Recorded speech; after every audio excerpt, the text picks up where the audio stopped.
now we're in South Bend, Indiana, talking with Charlotte Pfeifer and Brother Sage, and I appreciate your taking time out of your schedule to talk with me here, because I want to get back here and talk with you a little bit more about history, because I've been getting real good results across the state, but at the same time I'm getting results where either people hate history or they love it. And Ms. Pfeifer, I'm going to ask you first. You know, I saw where you said in the past that everybody should major in history. What did you mean by that? Well, you know, you've heard that old saying, if you don't know where you've been, you can't know where you're going. And I noticed so many, I won't even just say young people, but so many people are confused about what's going on today. They don't know, they can't put things in context. There's historical context, there's an economic context, and there's a sociological context. Well, the only way to be able to do that is you have to know the facts, things that happened that led to, you know, it's like a domino. So if you only have the present time domino and you don't have the dots that led to that, then you can be confused, you can be angry, you can make the same mistake over and over. If you understand your history, if you know, for instance, everyone beating up about what's happening in the Muslim world, well, people knew that actually Christians did the same thing years ago, that the leader of the Christian world, the Pope, led the Crusades, and that we went into Muslim territories and we raped and we pillaged and we burned, then maybe they wouldn't be so anti-Muslim. They know, okay, it's a time period, it's a pendulum that swings. And so it frightens me, actually, people who are ignorance being the lack of knowledge, people being so ignorant of history and not being able to put things in context is scary. But, you know, if people had it's dangerous. What do you mean dangerous? Because if you don't understand the degree of Islamophobia that's going on in this country, the degree is based on their ignorance. If they knew that Christians did the same thing, and now Christians are not conducting themselves that way, then we would know that there's a context. What is going on in the world? What are the linkages that extremist Muslims are doing the things that they're doing, and what can we do to ameliorate that? See what I mean? Okay. Well, does that make sense? Do yes. You see what I mean? In fact, I see a parallel here, I think. Brother Sage, isn't that the same scenario as when you have, when you're looking at the Underground Railroad and you're looking at early American racism, and when people today want to either gloss over certain racist aspects in terms of even the Jim Crow laws or how blacks were subjugated? I mean, isn't that a close parallel? Very close parallel. First of all, you have to understand that 91% of the people that are my color or your color come from Africa. And they didn't come over here to escape to get religious or political freedom. They didn't need to do that. They were fine on the continent, except somebody captured them, threw them in the Hink. Next thing you notice, they had to go through the dungeons. They were thrown on the ships, and what? Roughly 50 million, 100 million left the coast. 50 million of them didn't make it. They're in the bottom oceans all over the world. But the 50 million that did make it, the greatest majority of us ended up in Brazil. Then from there, you found people in the Caribbean, you found people in Mexico, you found people in El Salvador, you found people in Colombia, okay? And then you found a bunch of people in Puerto Rico and Jamaica. Roughly 750,000 to 1.5 million came to the United States of America. Okay, you know, we must have liked doing something because we've multiplied. We're up to what, 45 million now? But we didn't come here to have a better way of living. We didn't come here to raise families, you know. What we went through seeking employment. We came here through an institution called slavery. And that institution is so insidious that we, the 91% of us, need to understand all that was connected to that. And until we do so, we're going to be lost. And that's why they call it the peculiar institution. Because the U.S. slavery of course is as old as time, but United States slavery was particularly peculiar because the slave ceased to be a human in the United States. That had never happened before. So in other times, and in other parts of the world, a slave could buy his freedom, work his way, into freedom. But what happened was that we legalized slavery, and we legally lessened the degree of humanity of black people. We were 3/5 of a human, so we weren't fully human. And that is why the whole slogan that we're hearing today about Black Lives Matter, that makes them very angry. Well, if you go back to the legality, go back to the legislation, we were reduced to less than full humanness. We were 3/5 of a human. And so that's why our lives didn't matter. We weren't fully human. In fact, people use that to justify all the atrocities they did to us, because it wasn't like you were doing it to a human being. But And then when you get into the program of justice, just us, if we take a look at all the legislation that's been passed in this country, the greatest majority of it has been to stop us from advancing, going forward. We have won very few cases through the court. You take a look at close resemblance, the civil rights movement in 1954, they had to go back 10 years later and redo the civil rights piece in order for it to have any strength. How can you say black people are supposed to work for America, yet and still in 10 years black people got no jobs? Okay? Prior to 1954, we worked for the post office or we taught. That was it. There was no IBM, there was no Bell telephone, there was nothing for us, no advancement. So we always have to go to court in order to get some justice, but it never happens.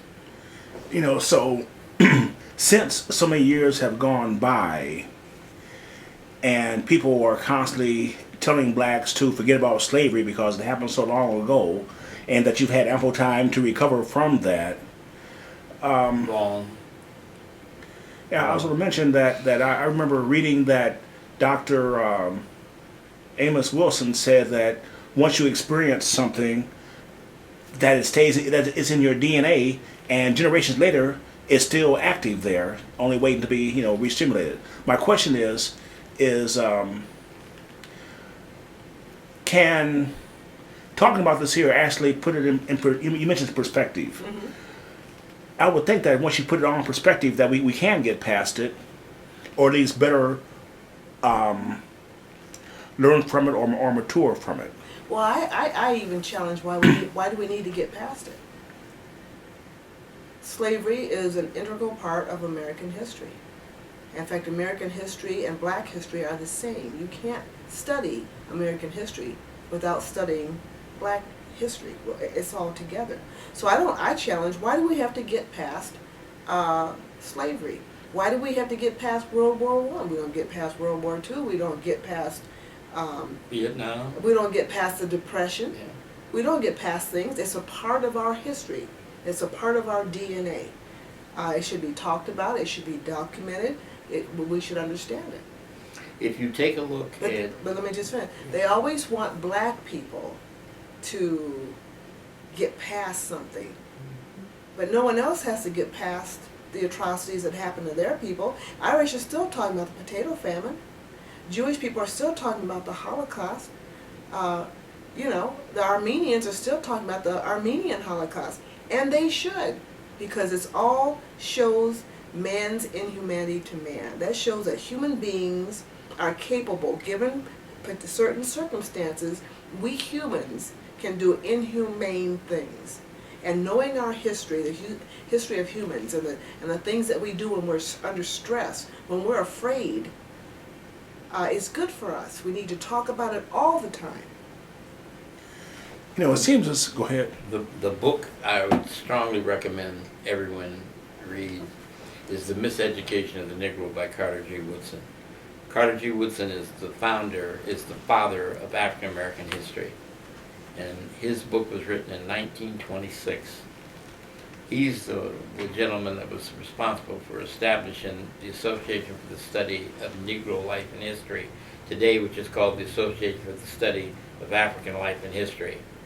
The miseducation of the Negro really touches the base as to what we've had to go to in order to be where we're at today.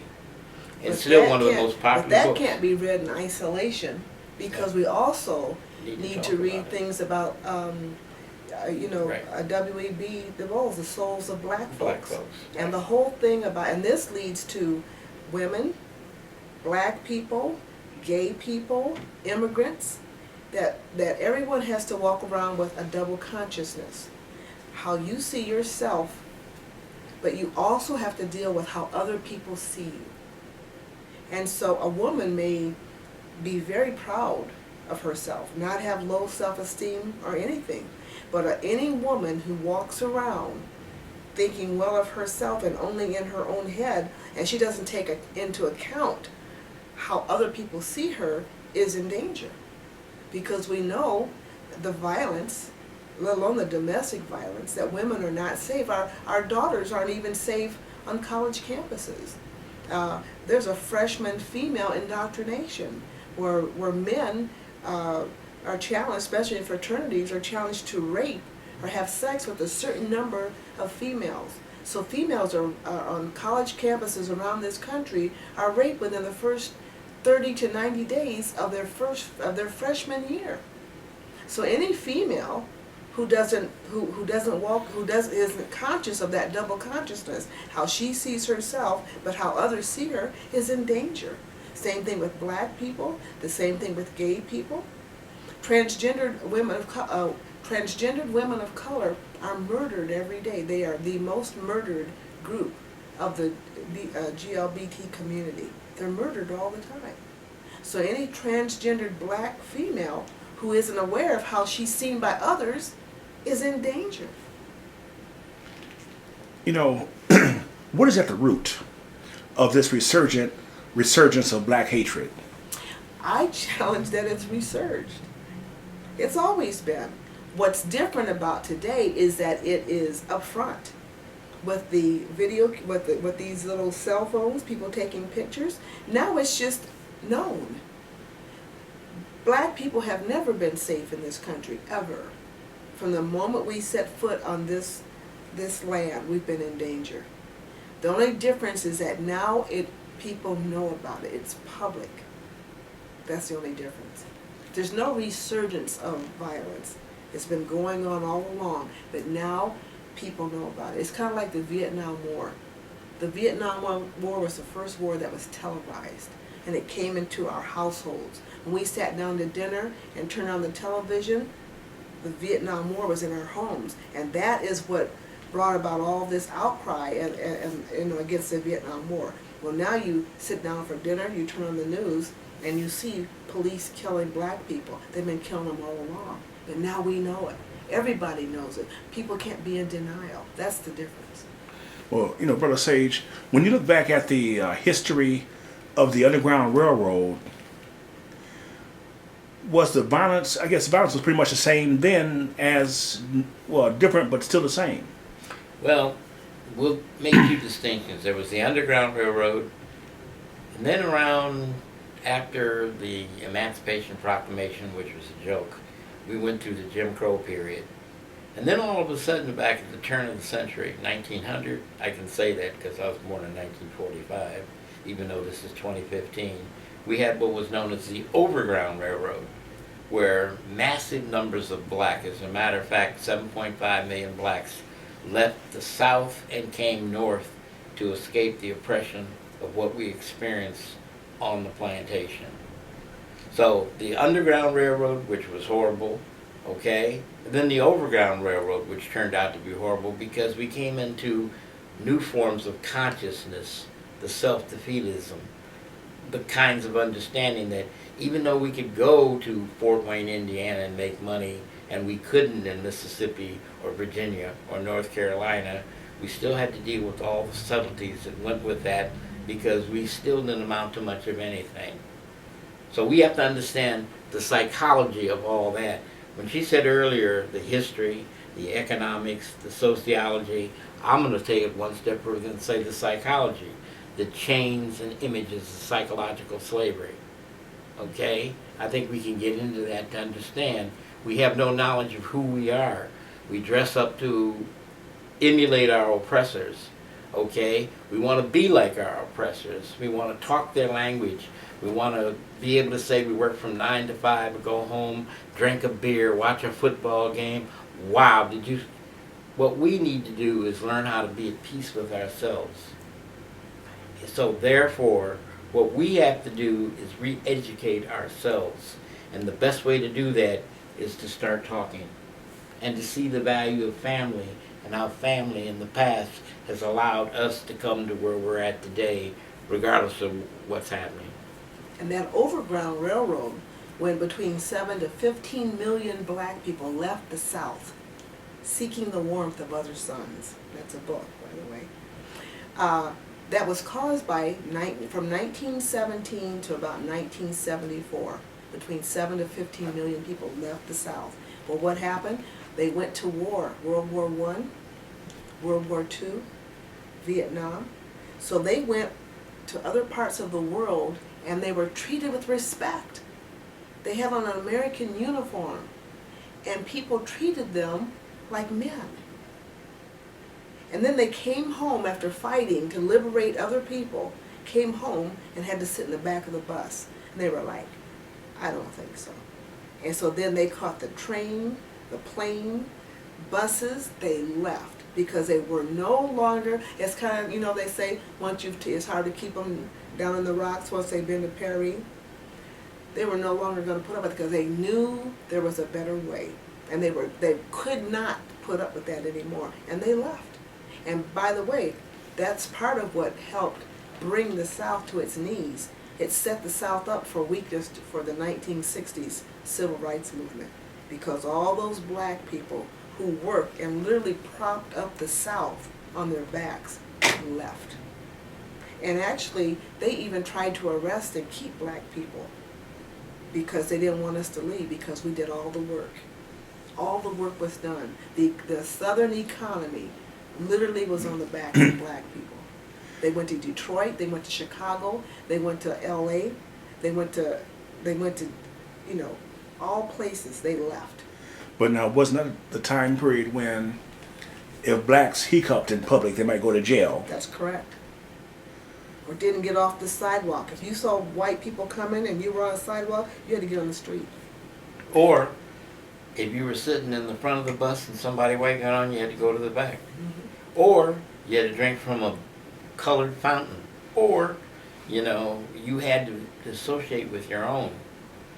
And if we get into the religious aspects of everything, even today in 2015, if you go to church on Sunday, the greatest amount of prejudice is shown at those churches.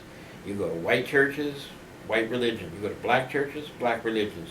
You don't see a mingling. You don't. So, I mean, we need to take a look at a basic level of institutions and break them down to show how racism and prejudice and bigotry has penetrated all forms of understanding.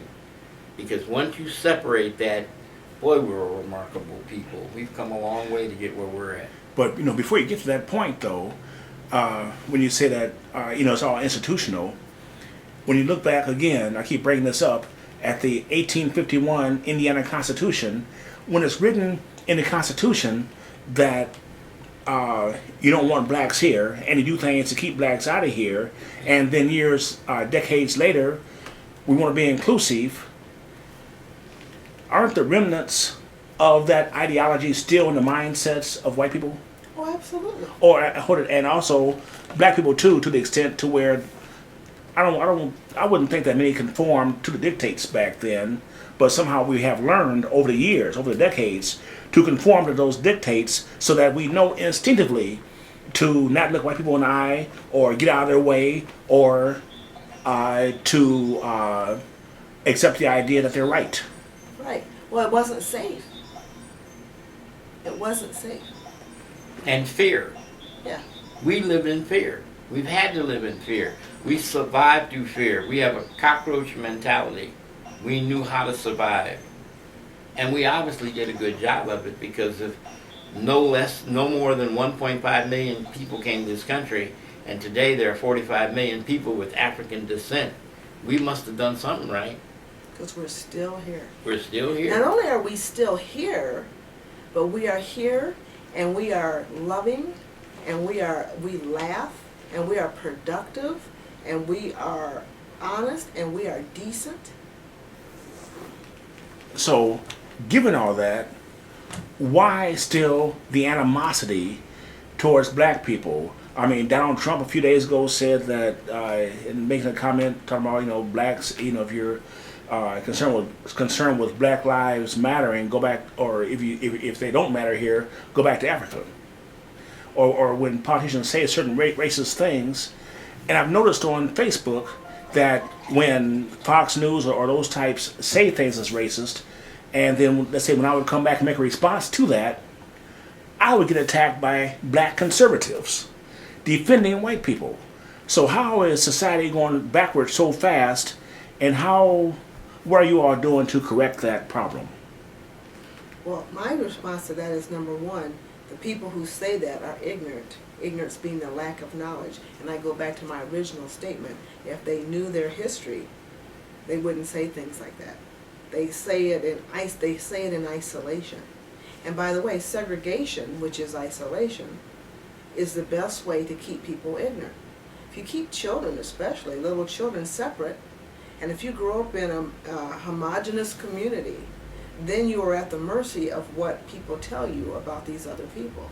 And we still have large pockets of segregated communities in this country. Chicago is one of the most segregated cities in our country. And so people grow up, black and white and Asian and Muslim and Christian, grow up in their homogenous communities, and they may not meet someone different than them until they go to college. That's 18 years of segregation.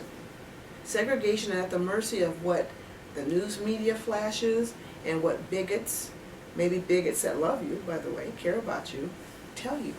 So number one, history. What am I doing about it? Well, that's one of the reasons that I teach. That's one of the reasons that I teach at the university, young people, because when I teach them, I always include the history. And I have all the factors: race, sex, sexual orientation, religion, disability, all the factors. I teach them, I put it in historical, economic, and sociological context. That's what I'm doing about it. And the greatest majority of what I do is to help people to understand why there's so much racial self-hatred. I come at people from a psychological standpoint, from what I teach. And why I do that is because I want you to know that there's a beautiful story in your life, that there's a glorious future from your past. Because if you can survive the Holocaust of enslavement, my, what you can do. If you put your mind to it, you probably can fly. If you put your mind to it, you probably can invent the light bulb. You put your mind to it, you probably can do open heart surgery. See, we have to take a look at that person who's been oppressed and show them their hidden potential. And we don't let other people define us. When you know who you are, other people are not able to define you. And the only way you know who you are is to know your history. Well, thank you all very much. Until next time. All right, all right.